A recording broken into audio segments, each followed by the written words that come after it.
Il était une fois, dans un hameau africain vibrant, blotti entre des collines et des rivières chantantes, vivait une fille prénommée Adama.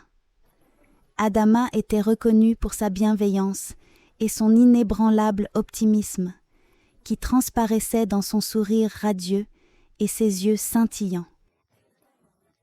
Par un matin ensoleillé, alors qu'Adama allait puiser de l'eau à la rivière voisine, elle entendit une mélodie mélodieuse flotter dans l'air.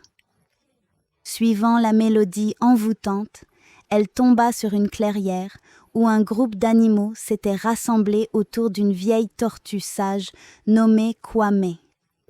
Kwame était renommée dans tout le pays pour sa sagesse et son talent de conteur.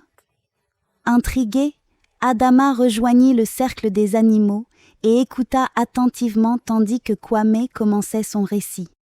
Il y a longtemps, au cœur de la savane, vivait un singe espiègle nommé Jabari.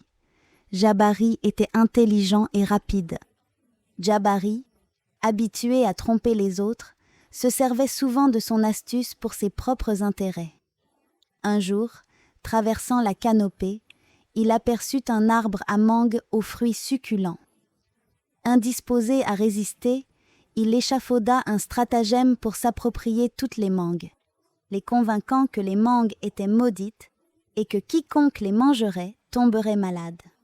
Par peur de la supposée malédiction, les animaux évitèrent l'arbre à mangue, laissant Jabari se régaler des fruits mûrs sans partager. Avec le temps, Jabari devint repu d'indigestion. Néanmoins, il éprouvait une solitude et un vide croissant, le soir où il s'allongea sous l'arbre à mangue, le ventre en peine. Il entendit les pleurs doux d'un bébé éléphant à proximité. Curieux, Jabari s'approcha et découvrit que le bébé éléphant, nommé Carly, était perdu et effrayé. Séparé de sa famille, rempli de compassion, Jabari oublia ses propres ennuis et guida Carly vers son troupeau, la réunissant avec sa mère. Dans ce moment d'altruisme, Jabari réalisa le véritable sens du bonheur et de l'accomplissement. Dès lors, Jabari changea ses manières. Il partagea les mangues avec les autres animaux, s'excusa pour ses actions trompeuses et devint un ami de confiance pour tous.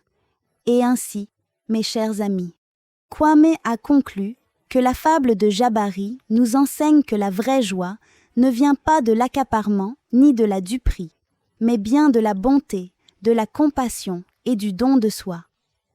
Puissions-nous tous tirer des leçons de l'histoire de Jabari et aspirer à rendre le monde meilleur.